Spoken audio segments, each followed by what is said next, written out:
Então, muito boa noite. Vamos dar início a mais uma sessão de um dos nossos grupos de trabalho, da PASC, que é o Grupo de Trabalho Democracia, Cidadania e Inclusão Social, coordenado pelo Carlos Magalhães e pelo Rui Martins, vice-presidente desta direção. Como sabem, esta direção tem apostado muito nos grupos de trabalho, como uma forma de dinamizar internamente a PASC, como uma forma de agregar associações que já fazem parte da PASC e também de novas associações na perspectiva de que possam ingressar a curto, médio prazo nesta plataforma, procurando assim fortalecer a PASC enquanto representante da sociedade civil em Portugal. Temos 3 grupos de trabalho ativos. O grupo de trabalho Transição Climática e Energética, Mar e Território, que também, entretanto, arrancou. De resto, muito proximamente vai realizar também um outro debate público sobre a questão do mar, da defesa dos oceanos. Temos o grupo de trabalho Lusofonia e Relações Internacionais, esse, aliás, começou ainda no anterior mandato e tem prosseguido a sua atividade. Temos também realizado debates mensais, aliás, 2 ciclos de debates mensais, e temos este grupo de trabalho, como eu já referi, Democracia, Cidadania e Inclusão Social, que promove hoje a sua segunda sessão, o seu segundo debate público. No primeiro, conforme estarão recordados, tivemos connosco o Orlando Monteiro da Silva, presidente da Associação Nacional de Profissionais Liberais, e hoje temos connosco o António Barros Neves, que é secretário-geral da Federação Nacional dos Prestadores de Cuidados de Saúde, e ficamos-lhe muito grato por ter aceitado o nosso convite. Passo então a palavra ao Carlos Magalhães e ao Rui Martins, que irão então conduzir este debate. Então, muito boa noite. Em nome do Grupo de Trabalho Democracia, Cidadania e Inclusão Social, cumpre-nos agradecer a sua disponibilidade, António Barros Neves. Eu começarei por fazer aqui uma curta, mas sintética nota biográfica, depois peço-lhe que me corrija se cometer alguma imprecisão. António Barros Neves é licenciado em Direito pela Faculdade de Direito da Universidade Clássica de Lisboa e pós-graduado em Direito de Comunicação pelo Instituto de Comunicação da Faculdade de Direito da Universidade de Coimbra e também pós-graduado em Direito Empresarial pelo Instituto de Direito do Trabalho da Faculdade de Direito da Universidade Clássica de Lisboa. É membro da Ordem dos Advogados desde 1997 e exerce a prática individual da advocacia desde essa altura como profissional liberal, ainda que durante um período de 3 anos tenha integrado uma sociedade de advogados. Em 2019 criou a Be Emotional, Associação Internacional para a Aprendizagem Social e Emocional ao Longo da Vida, de que é presidente do Conselho Fiscal, associação que tem como fim principal promover a aprendizagem social, emocional e académica do cidadão no seu percurso de vida, visando o incremento de uma educação holística de qualidade e equidade através de iniciativas que estruturam, coordenam e incrementam o conhecimento. Em meados do ano de 2022, assumiu, como já foi dito por Renato, as funções de secretário-geral da Federação Nacional dos Prestadores de Cuidados de Saúde, que tem sede em Lisboa, assumindo igualmente responsabilidades na ANADIAL, Associação dos Centros de Diálise, na Associação Nacional de Unidades de Diagnóstico por Imagem e na Associação Portuguesa de Medicina Física e de Reabilitação. Dispensem, portanto, as siglas e os acrónimos. No âmbito destas funções, tem participado em grupos de trabalho relacionados com a aprovação de legislação do setor, negociações ao nível da contratação coletiva, reuniões com a entidade reguladora, bem como contactos com a tutela. Agora, antes de passar a palavra ao Rui Martins, que coordena comigo este grupo de trabalho, ia pedir ao António Barros Neves que faça, por um lado, que corrija se por acaso não cometi alguma imprecisão nesta sua nota curricular. mas que faça uma apresentação, na qualidade de secretário-geral, da Federação Nacional dos Prestadores de Cuidados de Saúde, uma vez que é um homem do direito e está aqui num território que é o território da saúde, e muito bem. Portanto, antes de, como já disse, antes de passar a palavra ao Rui Martins, tem aqui uma série de questões para lhe colocar, eu também tenho uma ou duas. Vamos então ouvir o António Barros Neves. António Barros Neves, obrigado mais uma vez pela sua presença e disponibilidade. Boa noite, eu é que agradeço o convite que me foi feito. Relativamente às notas biográficas, nada a apontar, está corretíssimo.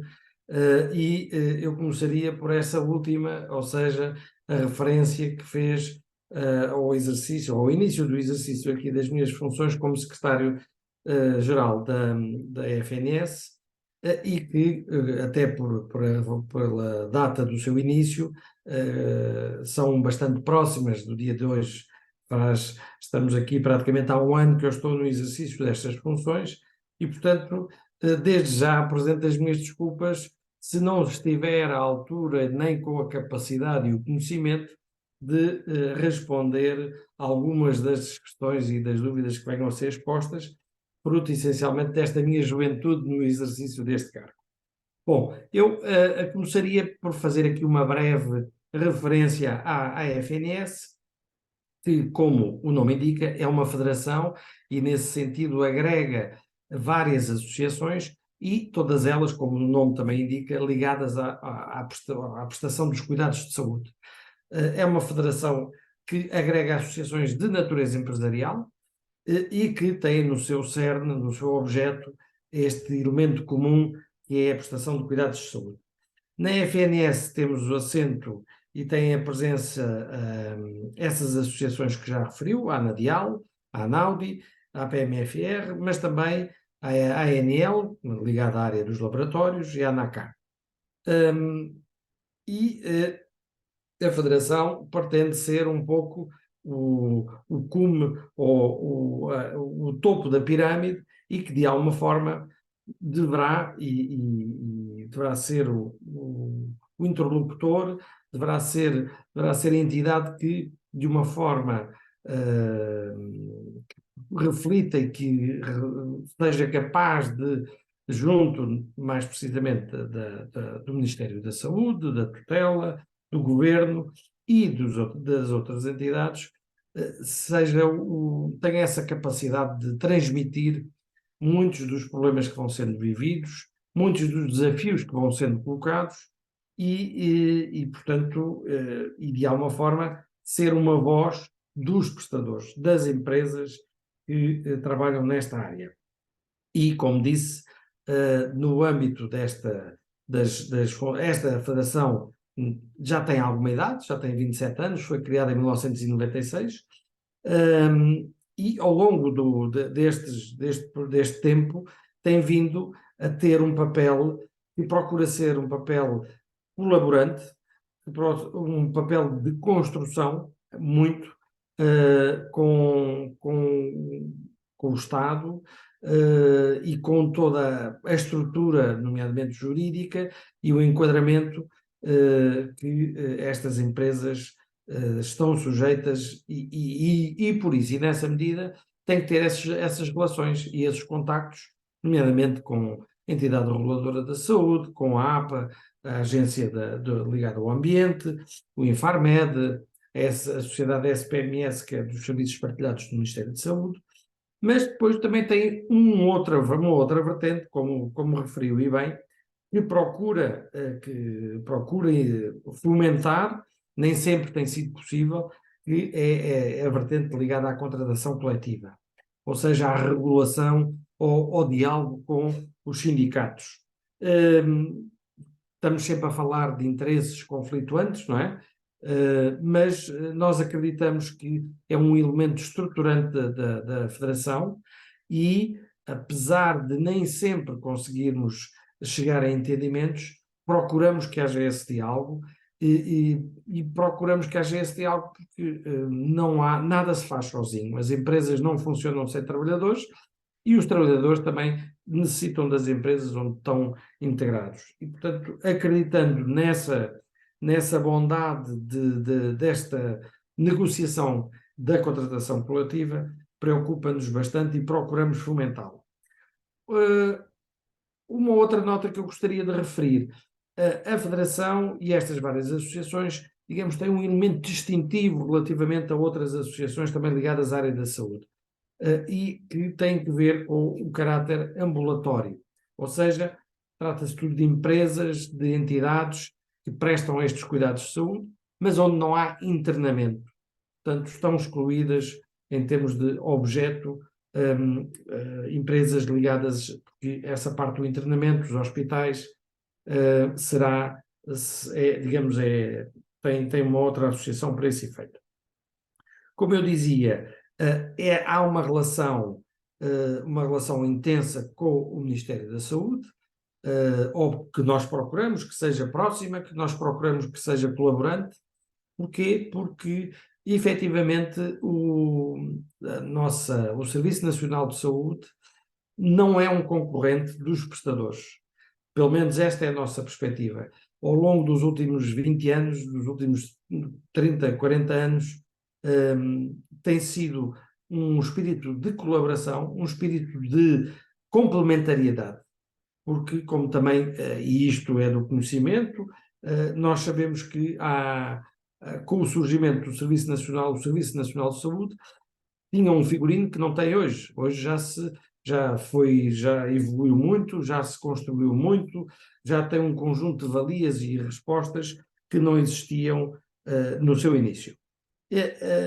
E dentro desta perspectiva de complementariedade, é a nossa convicção que os entes privados, em colaboração com o Serviço Nacional de Saúde, conseguirão e poderão dar uma resposta, acima de tudo, a um ponto que é essencial, que é o direito à saúde.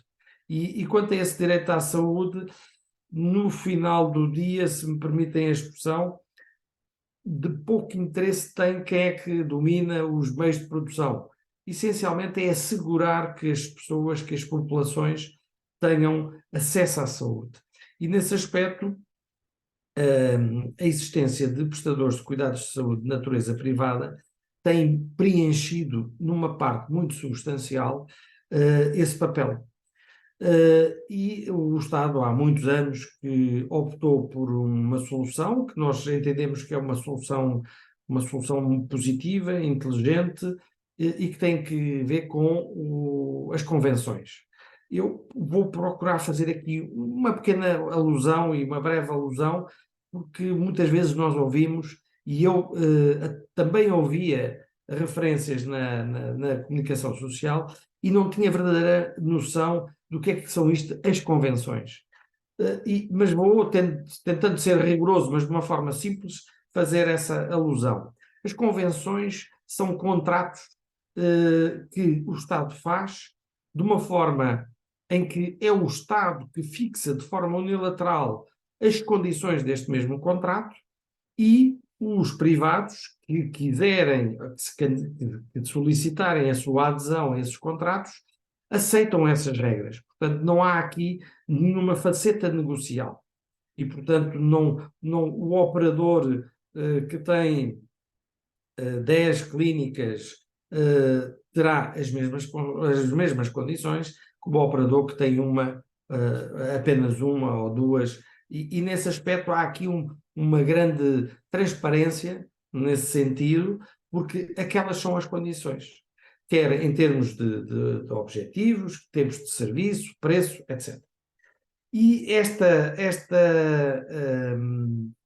solução permite também dar uma certa liberdade ao Estado e ao Governo para celebrar estes contratos, que por regra, e em relação a isso, se calhar menos positivamente, mas por regra são contratos anuais, e que permite também esta liberdade do Estado a qualquer momento até acabar com eles. E, portanto, em determinados períodos, em determinadas zonas, é possível ter esta complementariedade, esta cooperação entre Estado e privados, em que se traduz num grande benefício para as populações, que é a possibilidade de terem acesso a cuidados de saúde, a meios de diagnóstico, de forma simples e por isso hoje, com alguma facilidade, nós, se calhar, próximo das nossas habitações, próximo do nosso local de trabalho, teremos o laboratório, teremos a unidade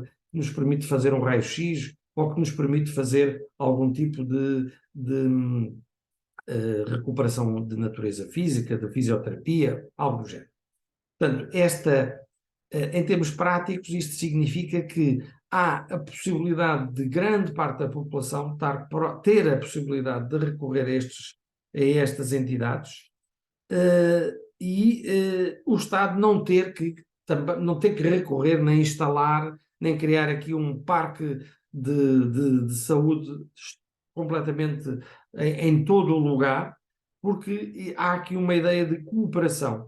E essa cooperação tem decorrido e é concretizada ou materializada através das ditas convenções.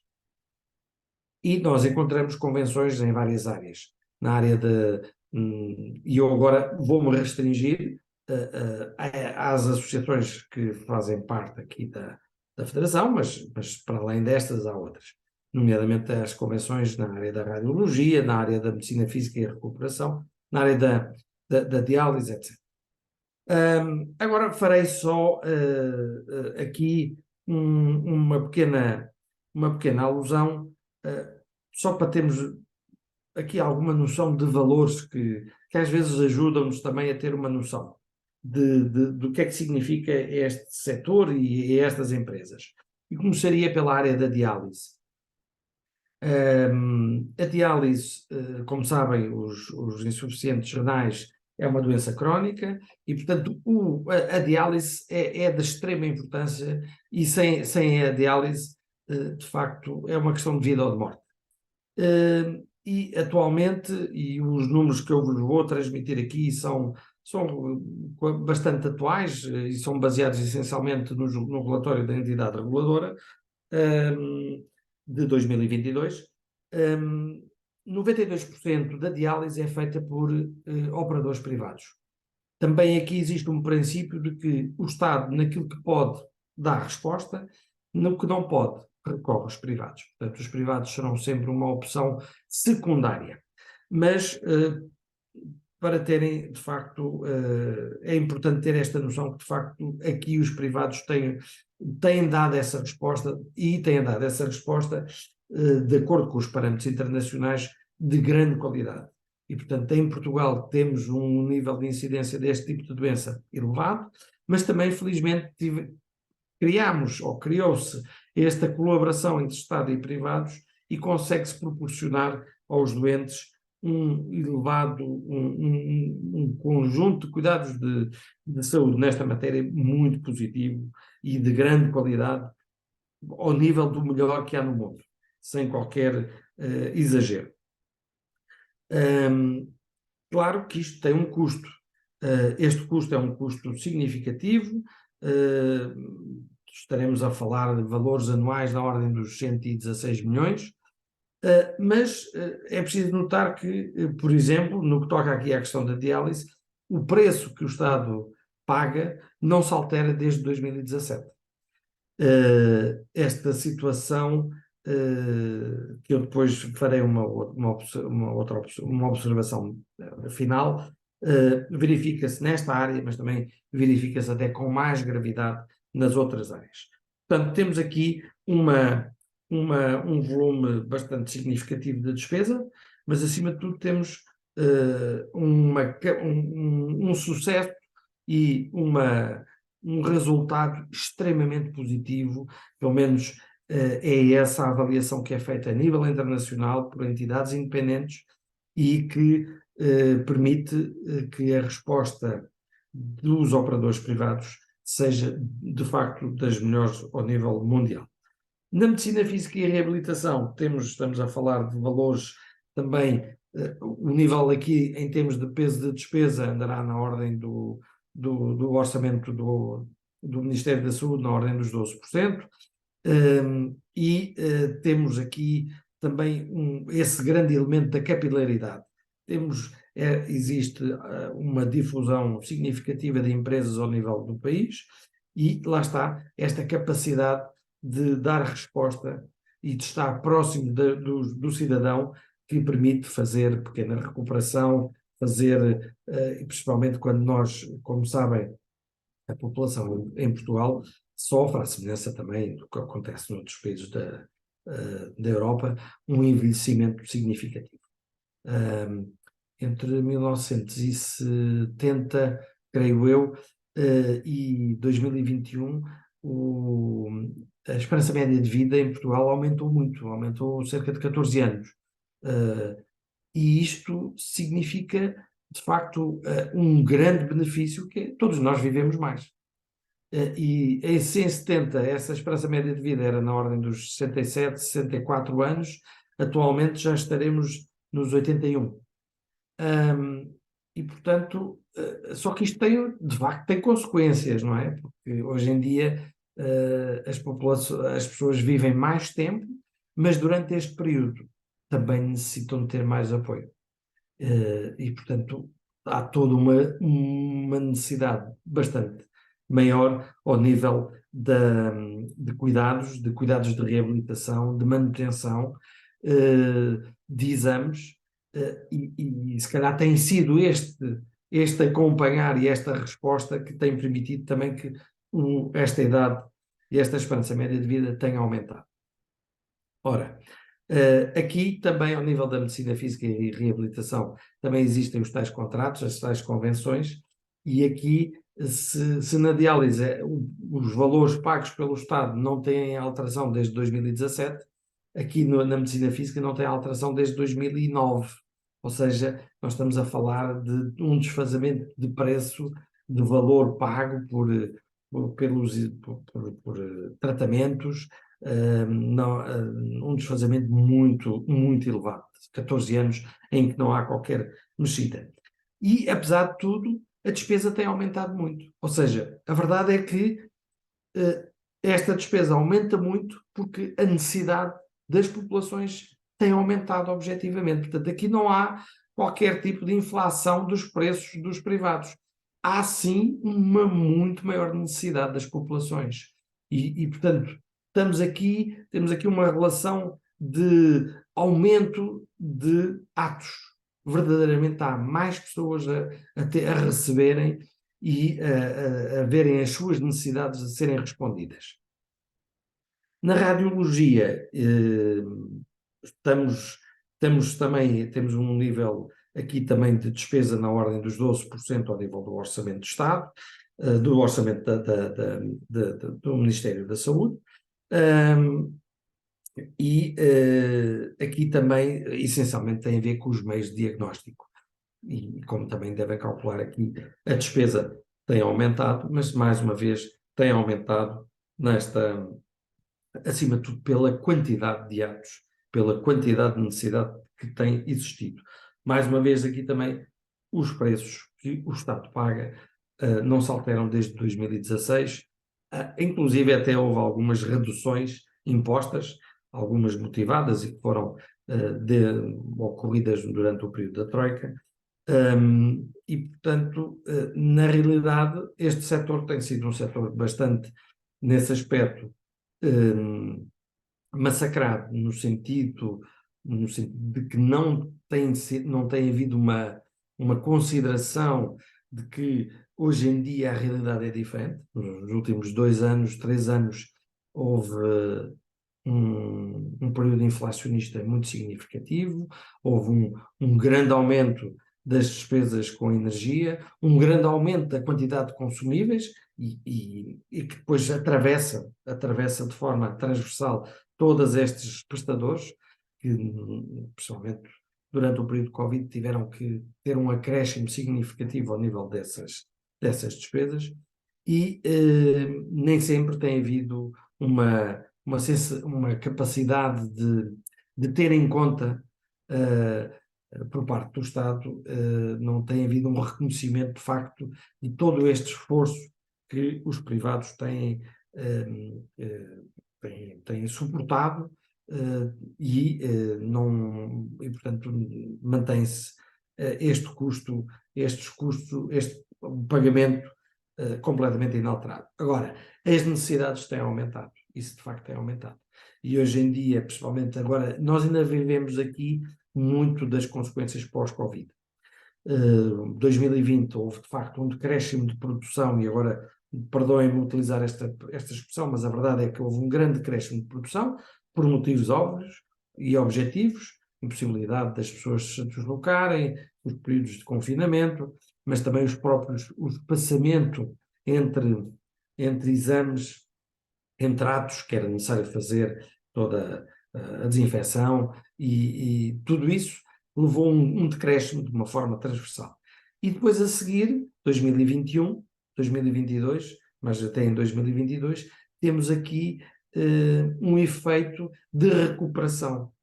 Houve muita gente que se afastou e só em 2022 é que voltaram a retomar os seus tratamentos, a sua fisioterapia, porque de facto, ora, isto tem um elemento de pressão bastante significativo e por isso não é de admirar, mais uma vez, não é de admirar que depois surjam valores também ao nível da despesa do Estado, significativos. Mas acima de tudo, devem-se a este efeito. Ora, nós, acima de tudo, o que achamos é que há uma questão fulcral e que em toda esta matéria da saúde, que é um princípio, que é assumir ou não assumir o direito à saúde. Porque se assume efetivamente que o Estado tem esta função, e naturalmente que tem esta função, pelo menos na minha opinião tem esta função, até em termos constitucionais, ela tem um custo. E nós, enquanto sociedade, temos que decidir se o vamos aceitar ou não.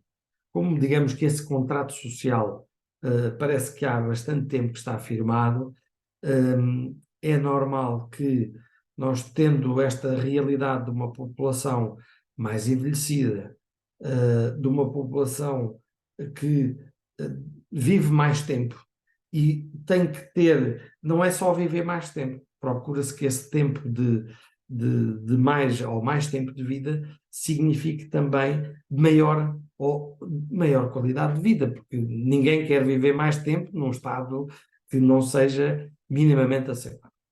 Por isso, esta maior qualidade de vida, principalmente numa altura em que a pessoa já passou o seu tempo de trabalho, fez os seus descontos, deu o seu contributo à sociedade, deveria merecer e deverá merecer por parte da tutela o reconhecimento que é necessário haver mais despesa.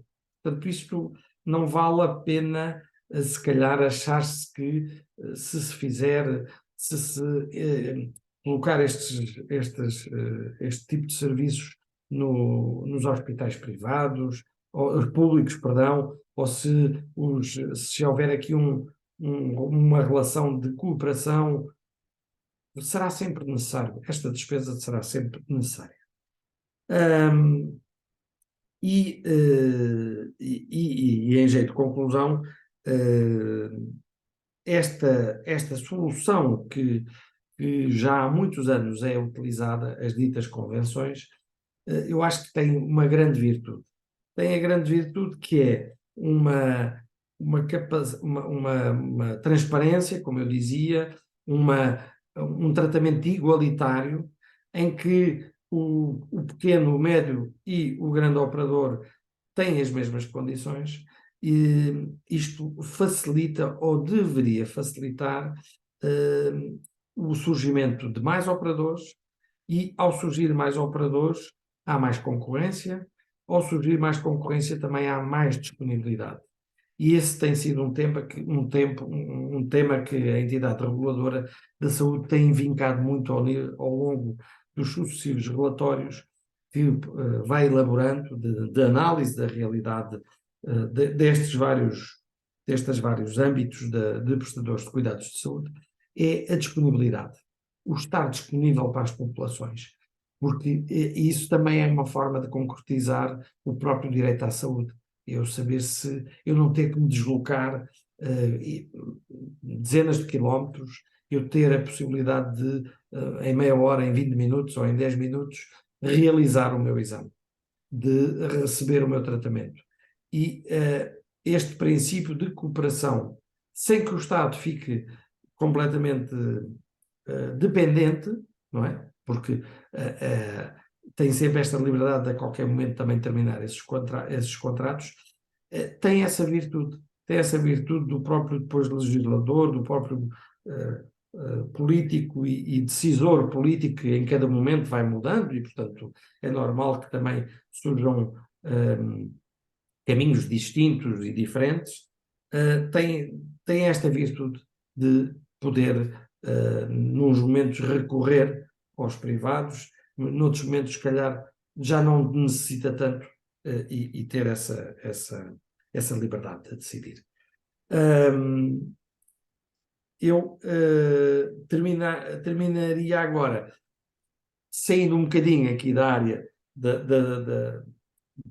da saúde, só com uma referência, mais uma vez, para agradecer aqui o convite, porque é a minha convicção que o associativismo também se fica enriquecido destas trocas e um bocadinho sair da nossa área, ouvir os outros de outras áreas, também ganhamos todos nós em ouvir e aprender com os outros portanto, foi, como sabem, um dos vossos associados tive a oportunidade com a doutora Ana, não é? Creio eu que me falou aqui na PASC e era mais uma vez para agradecer o convite pronto, e agora estarei disponível para responder às questões e aos desafios que entenderem.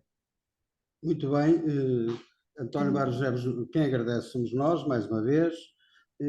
Obrigado pelo diagnóstico que traçou, e penso que é o termo correto, já que estamos a falar de saúde, quer da federação que coordena, quer do próprio estado de saúde do país, que tem preocupado os portugueses. Frisou bem que, de facto, num contexto de uma maior longevidade, não é? De maior esperança média de vida, a qualidade de vida está dicotomicamente ligado a isso, portanto o Estado tem que perceber esta dicotomia, esperança média de vida mais alta, mas com qualidade de vida. O direito à saúde é um direito constitucional, como também frisou, e o Estado tem que assumir as suas responsabilidades, e parece que está a falhar, segundo depreendi das suas palavras, pelo menos ao nível das comparticipações que não estão atualizadas, quer nos serviços de diálise, quer nos serviços de reabilitação e outros, e isso tem que ser corrigido naturalmente, e a Federação também existe para isso, e nós, como movimento associativo, também faremos o que pudermos fazer no sentido de corrigir essas assimetrias que ainda existem. Vou então passar a palavra ao Rui Martins, ele tem umas questões para colocar, penso que algumas já foram parcialmente respondidas na sua introdução, em todo o caso. Rui Martins, penso que nos estás a ouvir. Sim, pelo menos foram afloradas, é verdade, eu estive atento. Bom, fundamentalmente são três questões. A primeira questão tem a ver com acesso. Primeiramente, a questão fundamental, que deve ser para nortear qualquer organização como a vossa, é como é que se deve garantir o acesso adequado e equitativo aos serviços de saúde para a população. Portanto, acesso, primeira questão. Segunda questão, tem a ver com qualidade. Como é que se garante a qualidade dos cuidados de saúde e, sendo esta uma preocupação que deverá ser central para a vossa federação? Ou seja, isto envolve avaliar e melhorar constantemente os padrões de qualidade dos serviços, a segurança dos pacientes, a eficácia de tratamentos e a melhoria contínua dos processos de cuidado. Como é que se pode aumentar esta qualidade?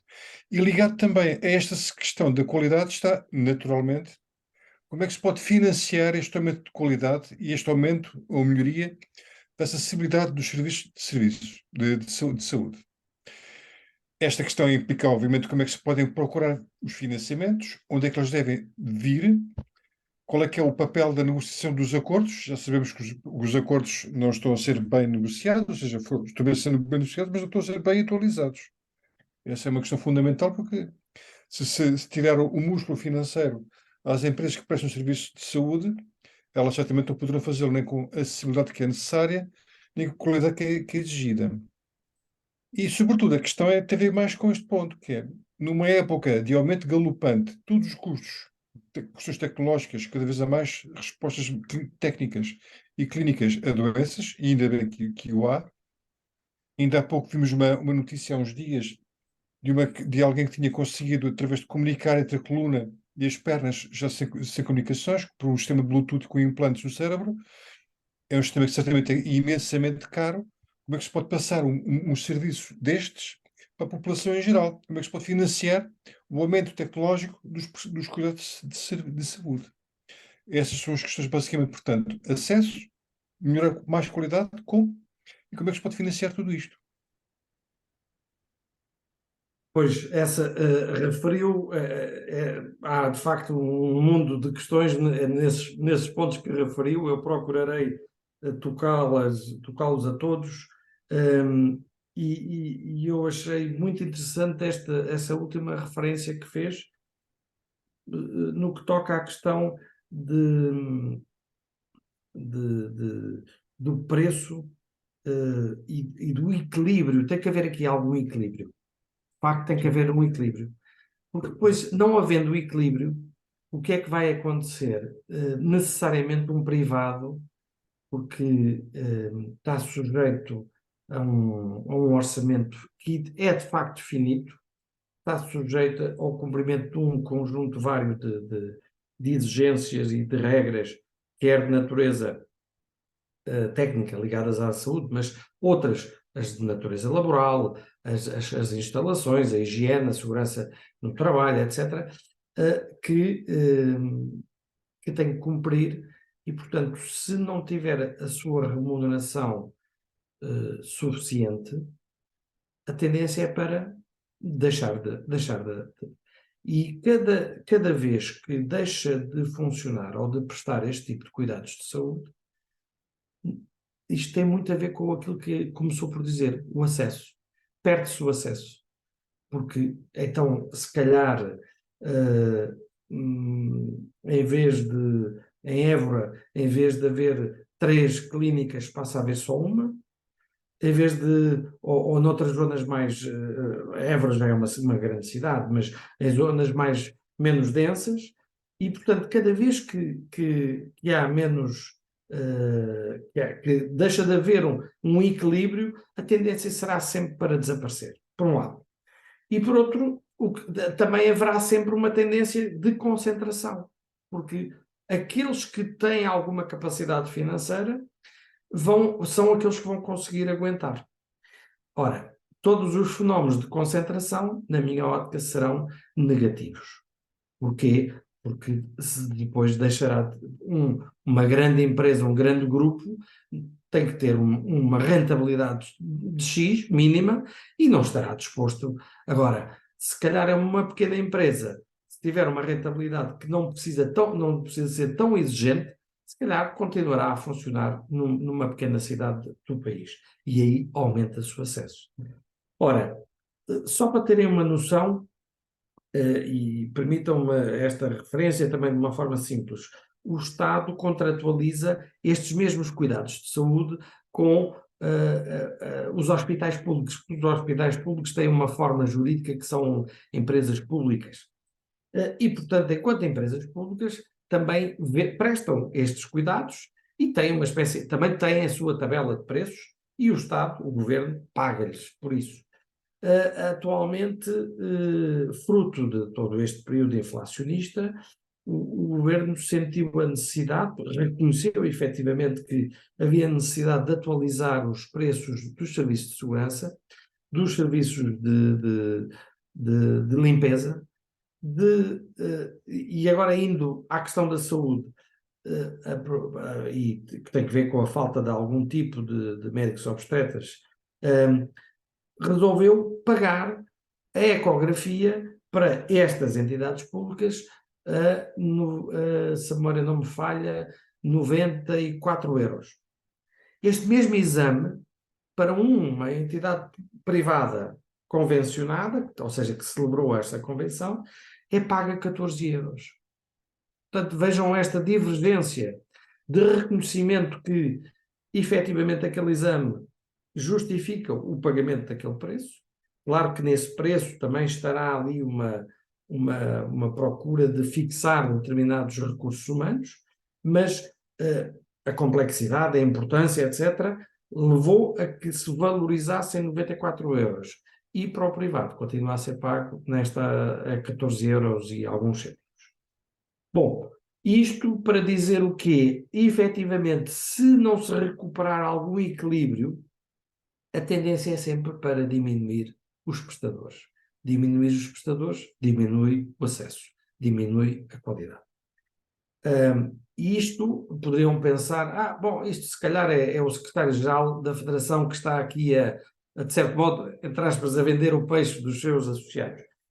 Não, isto é um dado objetivo, também tem sido público, nomeadamente junto à DSE, que sentiu a necessidade até de atualizar algumas das suas tabelas, porque sentiu uma sangria de uma série de entidades privadas com as quais tinha também contratos e que deixaram de querer trabalhar com a DSE, porque os valores que eram pagos não eram suficientemente, ou, no entender desses prestadores, não eram suficientemente justos para remunerar o seu trabalho.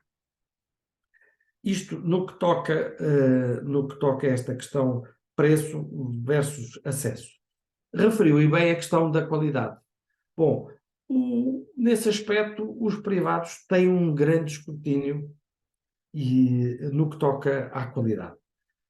Atualmente estão em discussão um conjunto de portarias que têm que ver com o licenciamento de vários tipos de unidades da saúde, num grupo do qual eu faço parte e, portanto, falarei aqui com alguma facilidade e com alguma à vontade. Estas portarias já deveriam estar aprovadas se a memória não me falha, desde 2017. Estas portarias pretendem definir as condições de licenciamento de uma nova unidade. E, claro, as condições que aqui estão em causa, mais essenciais, têm a ver com a segurança, com a qualidade. O início desta discussão começou logo no primeiro artigo, que dizia que as portarias se aplicavam aos privados. Ora, a primeira referência que nós tivemos a oportunidade de manifestar de viva voz foi: as radiações são tão intensas e tão perigosas, sendo feitas por um aparelho de raio-x de uma entidade pública ou de uma entidade privada, não é? E, portanto, sendo portarias que definem os elementos de segurança, terão que ser aplicadas de uma forma transversal a todos os entes, independentemente da sua natureza jurídica.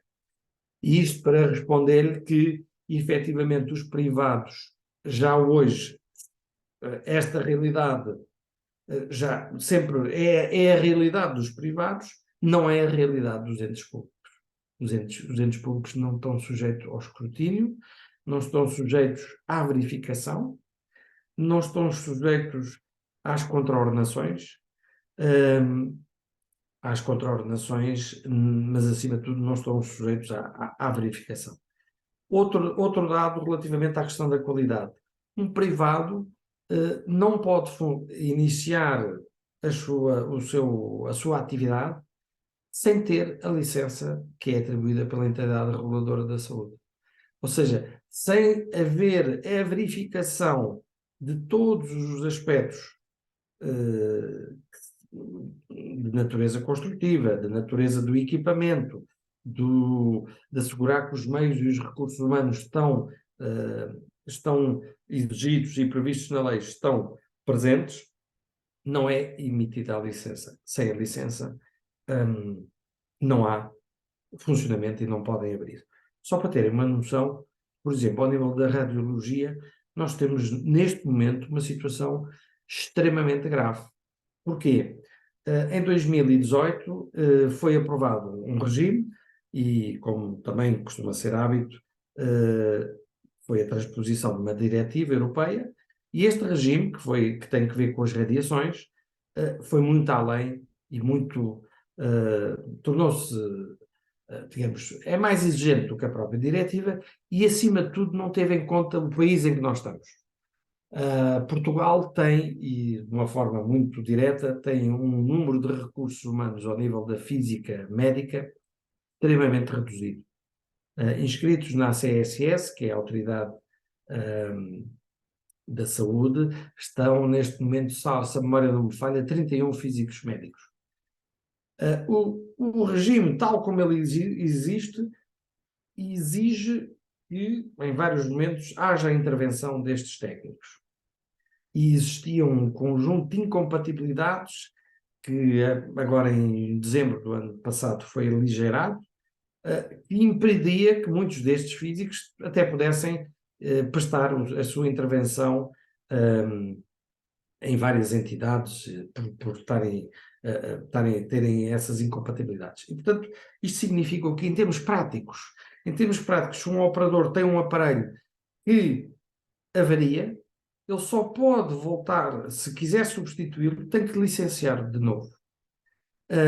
Mesmo que seja um aparelho tecnicamente e com nível de radiação e se calhar até melhor, mas tem que dar início a um novo processo de licenciamento. Esse licenciamento da prática pode demorar meses. Estamos a falar de 6 meses, 8 meses. Às vezes estamos a falar de equipamentos que podem custar 200 mil, 300 mil, 1 milhão. Como é evidente, o nível de investimento que estas unidades obriga tem que ser extremamente bem ponderado. Porque se não for bem ponderado,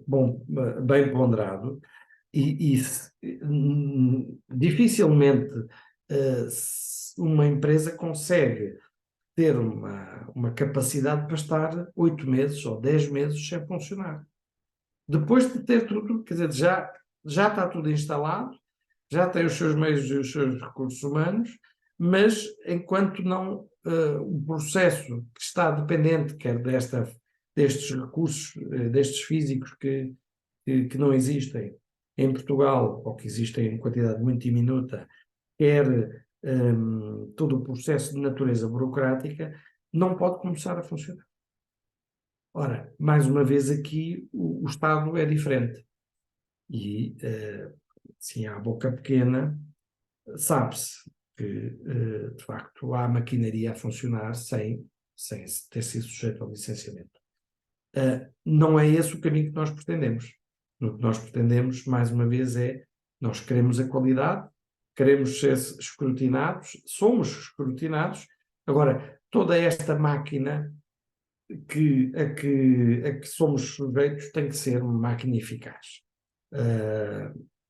A APA, a entidade reguladora, enfim, todos estes vários entes têm que ter uma capacidade de resposta ágil, mantendo, claro, os níveis de exigência, de segurança, de qualidade, que os privados, esses estão, não posso dizer, confortáveis, porque eles não podem funcionar sem os cumprirem.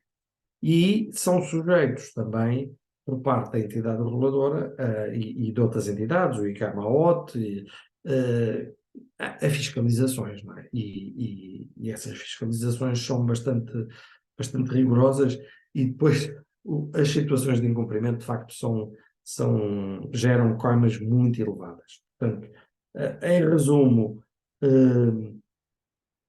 eu acho, e agora indo para a questão do financiamento, o Estado, ao manter estes preços, estes valores extremamente reduzidos, vai provocando um efeito que é diminui a concorrência, diminui os operadores, diminui os prestadores.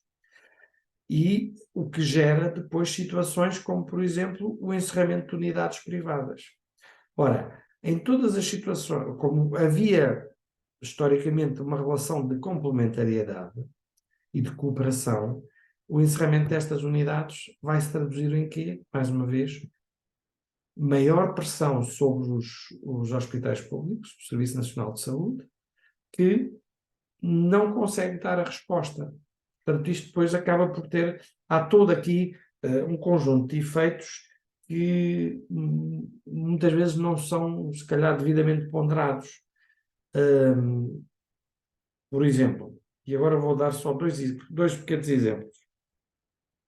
Relativamente a esta questão dos, também dos preços, e da falta de razoabilidade. Há uma unidade na margem sul da medicina física nuclear e os privados entenderam que não havia condições e, portanto, está prestes a ser encerrada. Ora, essa unidade dava resposta. Porquê? Porque em determinado momento, eu julgo que terá sido nos anos 2016, 2017, o Estado quis reduzir a despesa. E então, administrativamente, definiu que o preço que pagava por determinados exames reduzia em 30%. Qual a racionalidade disto? Pronto, na prática, o efeito é este. Este efeito não é muito visível, este efeito não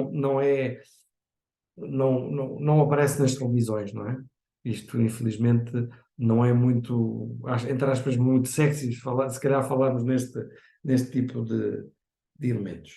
Agora, a questão do financiamento passará mais uma vez, eu acho que retomarmos uma situação de equilíbrio parece-me absolutamente essencial e de haver uma aceitação que nós queremos proporcionar determinado tipo de saúde, proporcionar a satisfação de um conjunto de elementos que permitam a termos uma população que envelheça de forma melhor, com mais qualidade, e isso significará mais felicidade, não é?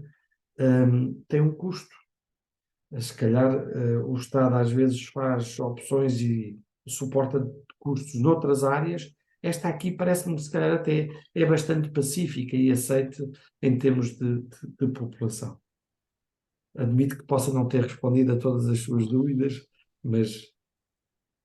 Já que, se me permite, já que falou em 2017 na portaria que obriga os prestadores privados de saúde e, de certo modo, desobriga, ou pelo menos não exige um escrutínio tão apertado sobre os prestadores públicos de saúde, eu recordo, nesse mesmo ano, um livro que foi escrito precisamente por aquele que é considerado o fundador do Serviço Nacional de Saúde, António Arnaud, em coautoria com João Semedo, também médico, num livro chamado Salvar o Sistema Nacional de Saúde, uma nova lei de bases da saúde para defender a democracia, escreveram precisamente que, mais do que no limite das suas capacidades, o Sistema Nacional de Saúde está em plena crise. Infelizmente, não se trata de uma crise de crescimento, pelo contrário, o Serviço Nacional de Saúde está em regressão e retração.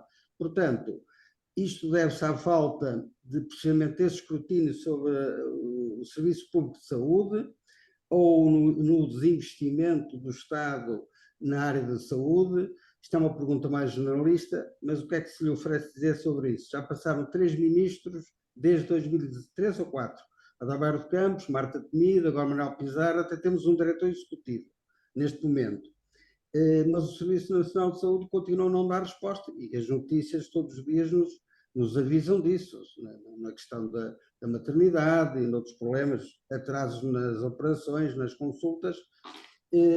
Porque é que está a falhar também, se o Estado é tão exigente para os privados, que prestam serviços de saúde, que complementam o Serviço Público de Saúde, porque é que não olha para o seu próprio umbigo e também não corrige as suas próprias deficiências?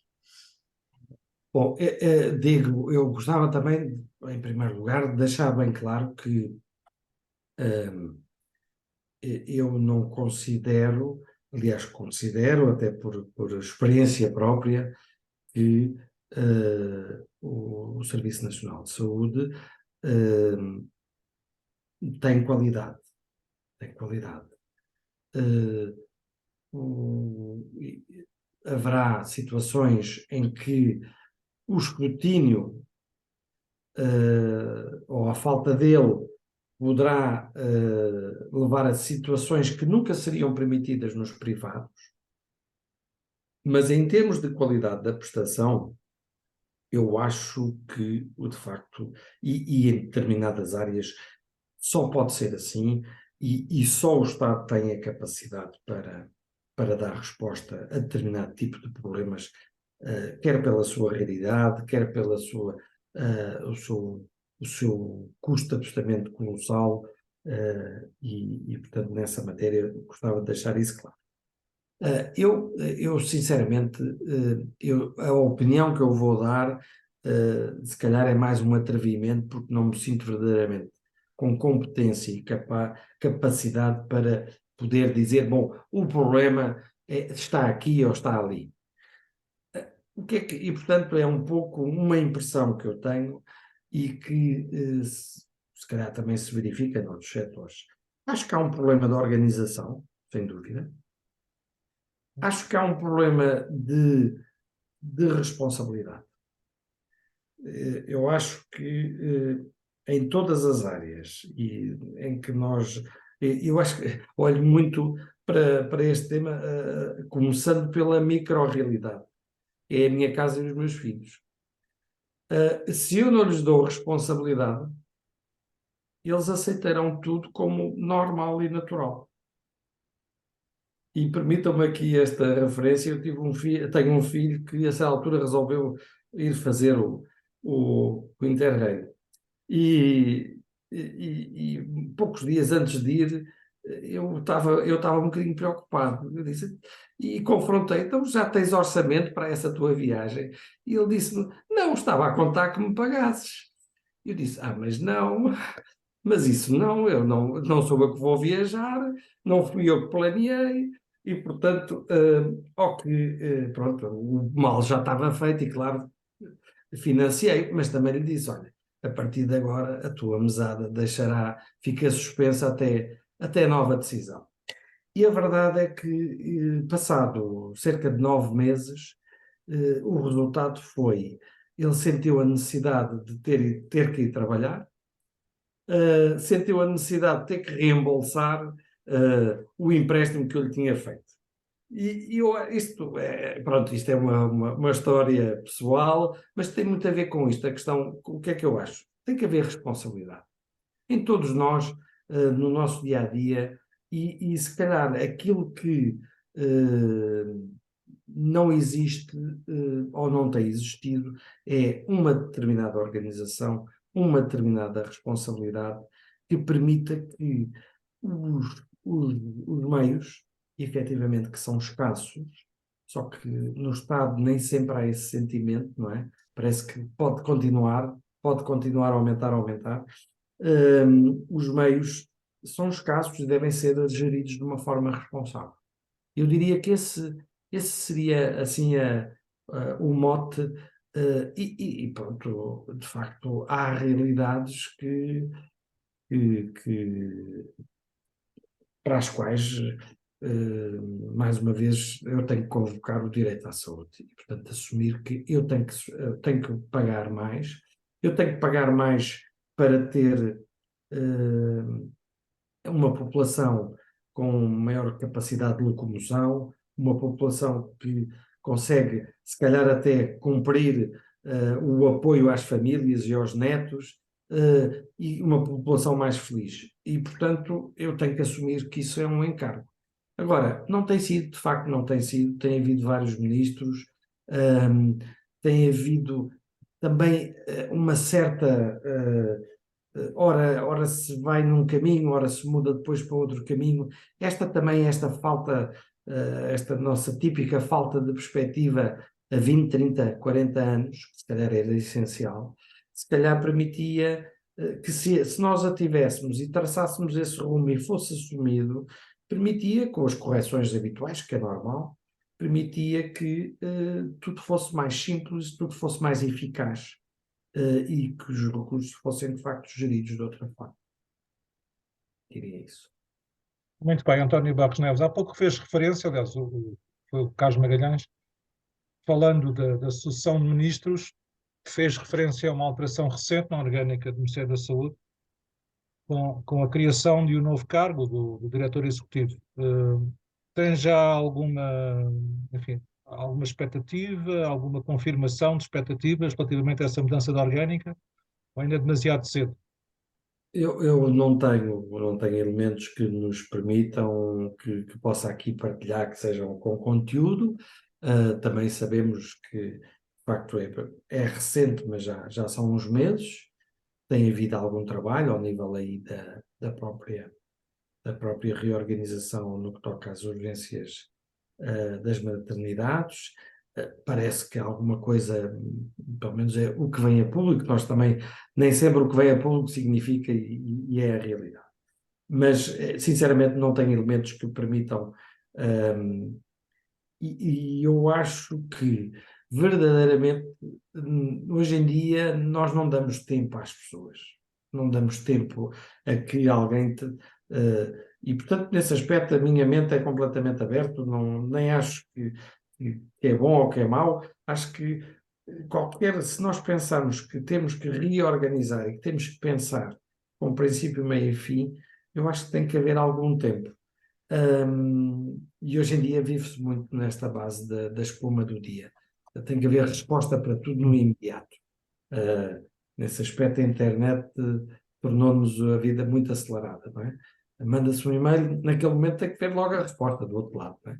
Às vezes as coisas não são, efetivamente, não podem ser assim, não são assim, e temos que ter alguma paciência, eu diria, com estas. Agora, talvez, até pelas pessoas que estão em causa, são pessoas que são tidas como muito competentes, muito ligadas ao terreno, que terão feito um papel bastante de reorganização das urgências ao nível da região norte.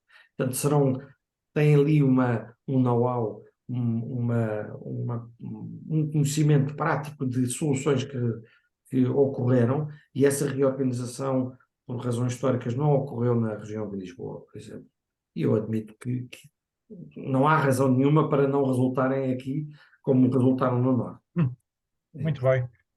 Temos connosco também a Marlene Marques, que é Presidente em exercício da Mesa da Assembleia Geral, que representa o GEOTA, uma associação de referência da PASC. Não sei, Marlene, muito boa noite, se tens alguma questão a colocar ao nosso convidado de Já hoje. gostava de cumprimentar o António Neves e agradecer também o ter-se disponibilizado a estar connosco, porque estas discussões são muito caras para todos nós e para os cidadãos e no âmbito da nossa plataforma, naturalmente, muito importantes. E eu até gostava de colocar duas questões. Uma delas tem a ver exatamente com saber qual é a sua opinião sobre a forma mais eficaz dos cidadãos participarem na elaboração e até na cocriação de políticas, da política de saúde, como é que os cidadãos podem realmente ou devem ser envolvidos na criação da política, por um lado, mas também, digamos, no acompanhamento e até no, como meio de dizer, no controlo da prestação de serviço e do funcionamento dos próprios serviços, sejam eles serviços prestados por prestadores privados de saúde, quer pelo Serviço Nacional de Saúde. Como é que vê isso? Isso é uma questão. E depois, identificar, se achar que vale a pena, deixar connosco algumas sugestões de melhoria daquilo que é o nosso Sistema Nacional de Saúde, ou seja, pegando nos problemas estruturais e até em alguns conjunturais, deixarmos aqui uma ou duas sugestões de melhoria. Deixava isto assim, deixava este desafio. Obrigada. Bom, relativamente à questão do controlo da participação dos cidadãos, relativamente quer, se calhar, em termos mais concretos ao funcionamento das unidades, mas também de uma forma mais abrangente das políticas. Nesta primeira parte, o que eu diria, as unidades privadas já são sujeitos a esse controle, Eu acho que os livros de reclamações servem muito para isso, e no caso dos privados, eles são eficazes, servem para também as próprias unidades se melhorarem e identificarem o que é que funciona menos bem. Se calhar aí nós temos um tema também ele transversal. O português não é muito participativo, não tem uma atitude muito proativa na sua cidadania, no seu exercício enquanto cidadão, e muitas vezes ainda ou é visto, nem sempre é visto, nem sempre é bem visto aquele que apresenta uma reclamação, nem que seja pelo sentido positivo. Muitas vezes, de facto, as entidades não sabem, não se apercebem, ou o decisor, e portanto, agora, formas de participar, eu não tenho assim nenhuma que possa avançar como, como identifico diferentes daquelas que serão conhecidas. Se calhar nós temos a noção, eu acho que nesse aspecto os tradicionais partidos não são muito abertos a este tipo não são muito abertos a este tipo de diálogo, mas se calhar seria, em primeiro lugar, tendo em conta que é a democracia que está aqui em causa, deveria ser um local privilegiado para isso. Sem dúvida que se calhar também existe uma tendência de descentralização também ao nível da saúde e da passagem de algumas competências para as câmaras municipais. Eu admito que aí essa proximidade poderá ser, ainda que até esta semana veio a lume a circunstância de haver um conjunto de câmaras municipais que ainda nem sequer têm os seus programas de política de saúde definidos, mas eu admito que aí essa proximidade funcione.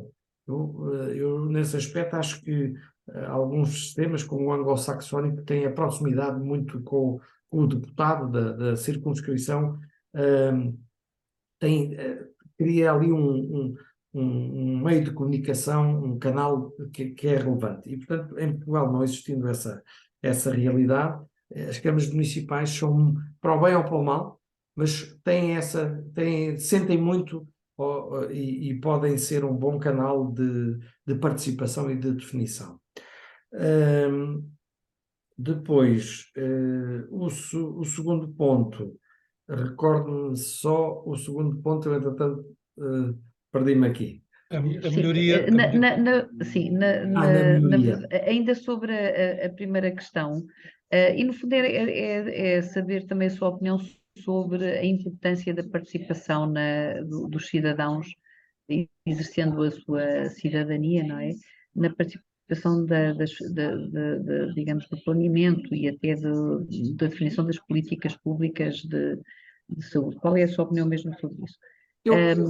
Existe o Conselho Nacional de Saúde, que tem uma composição, e tentar perceber como é que podemos melhorar, do seu ponto de vista, este exercício da cidadania. Não é só através das reclamações, claro que as reclamações são importantíssimas em qualquer organização, porque no fundo são uma ajuda para aquilo que é o princípio da melhoria contínua dos sistemas. Não são o único instrumento que temos, não é? Tem que haver diagnósticos, avaliações, enfim, das próprias instituições, mas de facto quem está de fora e quem utiliza os serviços tem aqui uma palavra a dizer.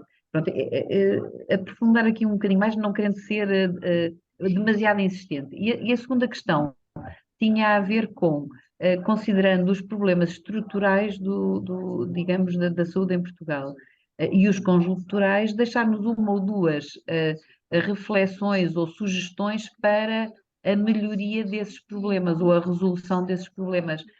Se calhar é um desafio grande demais, mas gostávamos se achar que quer deixar alguma sugestão, era interessante.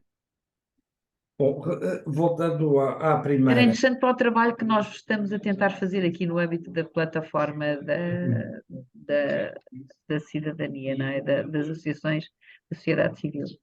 Obrigada. Eu, relativamente ao primeiro ponto, parece-me que as associações dos doentes, existem algumas, no caso, se calhar, de algum tipo de doenças mais graves, sem dúvida que poderão servir como esse elo de participação. E nesse aspecto o associativismo que for possível ser fomentado permitirá ou dar esse eco das preocupações. Não estou a ver outras formas em termos eficazes que não seja através do associativismo, confesso. Julgo que esse será o mecanismo mais rápido, mais eficaz de se passar determinado tipo de mensagens ou de alguma forma se poder influenciar as políticas.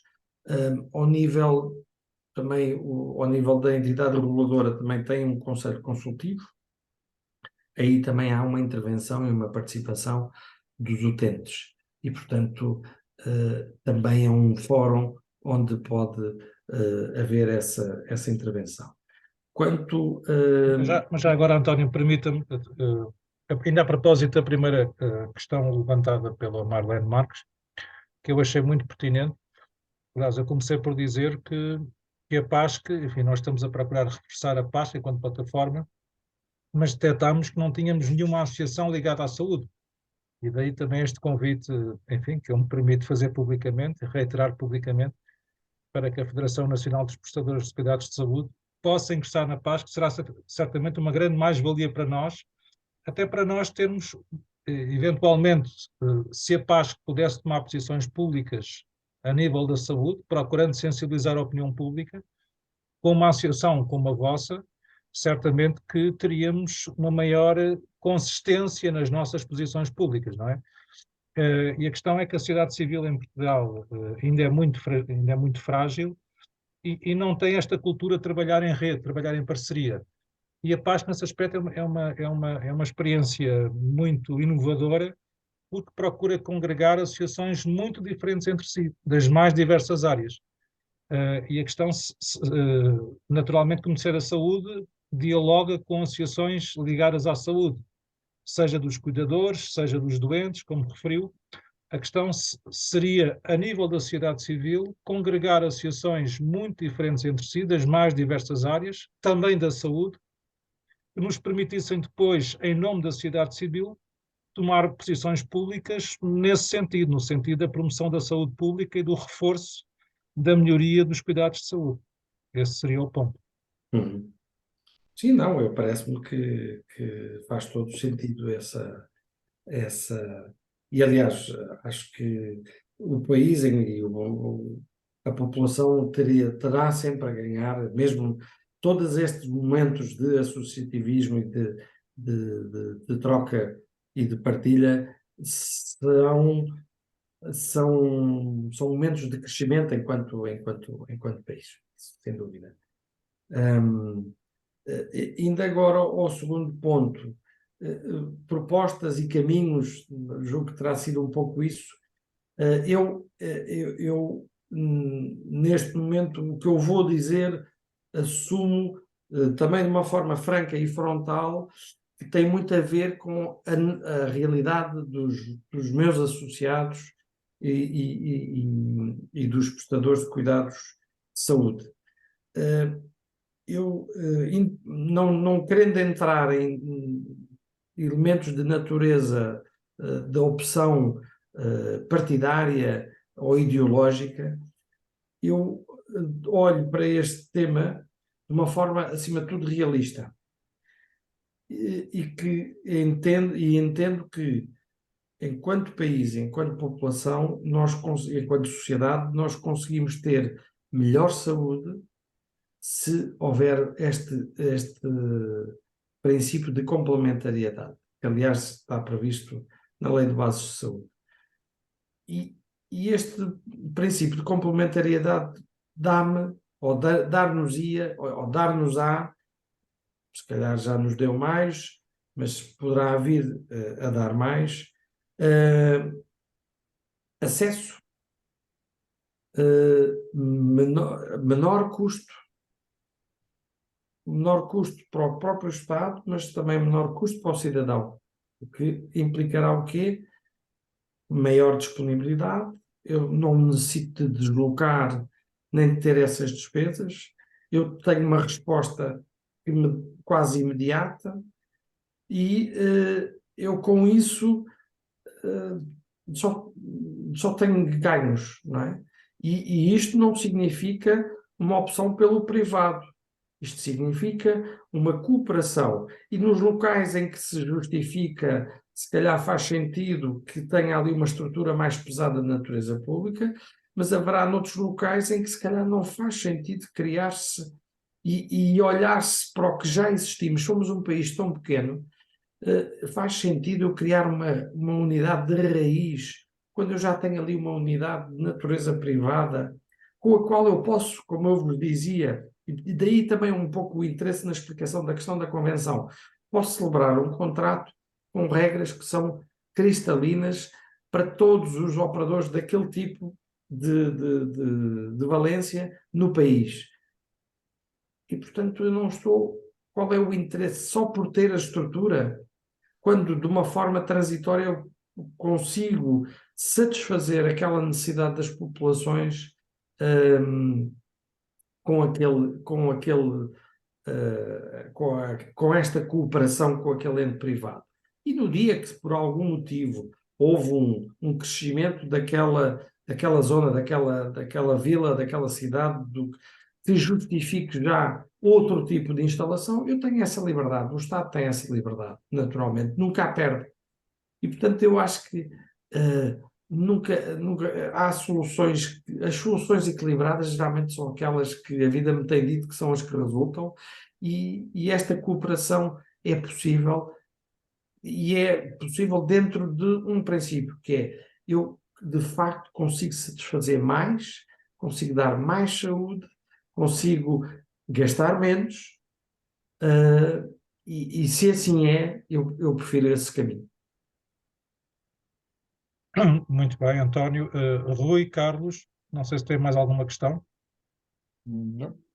Vamos então ficar por Eu, aqui. eu acho que esta conversa podia ir muito mais longe, mas a verdade é que estamos a chegar também ao fim da. Eu acho que devemos continuar a discussão, porque há aqui muito a discutir ao nível daquilo que é, de facto, a saúde que queremos para o país, não só ao nível da qualidade, mas ao nível dos princípios que estão previstos na Constituição, da generalidade, da universalidade e da tendência a ser totalmente gratuito, não é? Que há uma discussão sobre estas dimensões que eu acho que são também muito importantes e a sociedade civil devia ter aqui enfim, devia discutir abertamente e não deixar apenas para os especialistas estas questões. Mas eu não tenho mais questões, é simplesmente deixar no ar Muito bem, Marlene. Não, e estas notas de reflexão. certamente não será o último debate sobre a Com saúde, certeza. foi apenas o primeiro, porque de facto, como há pouco referi, nós na PASC temos cerca de meia centena de associações, mas de facto não temos até agora, e vamos procurar ter, associações mais ligadas a esta área tão fundamental para a nossa cidadania, e certamente que teremos outros debates sobre esta questão, no âmbito deste grupo de trabalho, coordenado pelo Carlos Magalhães e Rui Martins, Democracia, Cidadania e Inclusão Social.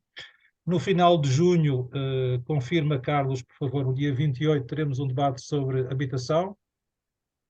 Será publicitado Habitação colaborativa. É muito bem. um termo novo. Pronto. Será, mas precisamente estes debates também servem para partilhar conceitos O que novos. os ingleses chamam de co-housing. Muito bem, muito bem. Nós em breve no nosso sítio na internet vamos publicitar, aliás, na próxima semana teremos mais 2 iniciativas promovidas pelos outros 2 grupos de trabalho, fica o convite, na segunda-feira, dia 5 de junho, na terça-feira, dia 6, E, entretanto, vamos também colocar o vídeo desta sessão nas nossas plataformas e vamos publicitá-las para que possam ser vistas, enfim, pelo universo vasto das nossas associações, em concreto dos muitos associados dessas várias associações. Eu vou então fechar a gravação